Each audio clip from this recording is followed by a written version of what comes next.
Narsipatnam DSP Pothireddy Srinivasarao ఆధ్వర్యంలో శనివారం హెల్మెట్ల మీద అవగాహన ర్యాలీ నిర్వహించారు. Town CI Govindarao, rural CI Revathamma పరిధిలో ఉన్న ఎస్ఐలు, సిబ్బందితో కలిసి ర్యాలీగా పోలీస్ స్టేషన్ నుండి శ్రీకన్య జంక్షన్ వరకు వెళ్లారు. ఈ సందర్భంగా డీఎస్పీ మాట్లాడుతూ వాహన చోదకులు ఖచ్చితంగా హెల్మెట్ ధరించాలని సూచించారు.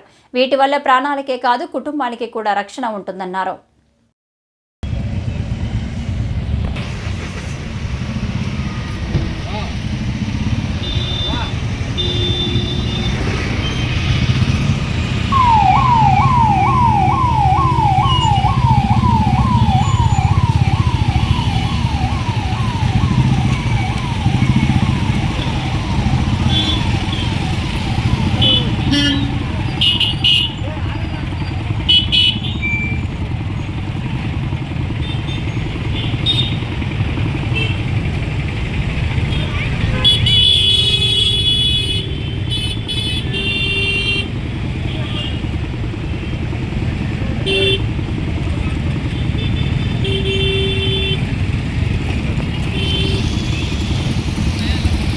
భద్రతా మాసోత్సవాల సందర్భంగా మా ఎస్పీ అనకాపల్లి జిల్లా ఎస్పీ శ్రీ తుషిన్ సిన్హా ఐపీఎస్ గారు మరియు డిఐజీ గోపీనాథ్ జెట్టి గారు వారి యొక్క ఉత్తర్వుల మేరకు ఈ రహదారి భద్రతా మాసోత్సవాలు నిర్వహిస్తున్నాము.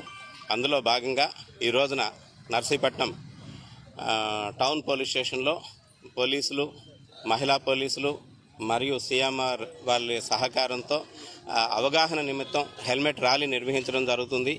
ఈ రోజున చూసుకుంటే హెల్మెట్ లేకుండా ఎవరైతే డ్రైవ్ చేస్తున్నారో ఏ చిన్న దెబ్బ హెడ్కి తగిలినా సరే అది ఒక ఇంపార్టెంట్ పార్ట్ అవడంతో ఇమీడియట్గా వాళ్ళు ప్రాణాలు పోయే పరిస్థితులు ఏర్పడుతున్నాయి. అందుకు గాను ప్రతి వాళ్ళు కూడా విజ్ఞప్తి, కంపల్సరీగా హెల్మెట్ అన్నది ధరించి టూ వీలర్ నడపండి, సేఫ్గా ట్రావెల్ చేయండి, సేఫ్గా ఇంటికి రండి అని చెప్పేసి ఒక స్లోగన్తో మేము అందరు కూడా అవగాహన కల్పిస్తున్నాము. ఇందులో భాగంగా ముందుగా అవగాహన సదస్సులే నిర్వహిస్తున్నాం. బ్యానర్లు పెట్టడం, ర్యాలీలు కండక్ట్ చేయడం ఇవన్నీ కూడా నిర్వహిస్తున్నాం. అలాగే మన హైకోర్టు కూడా మనకి డైరెక్షన్స్ ఇచ్చింది.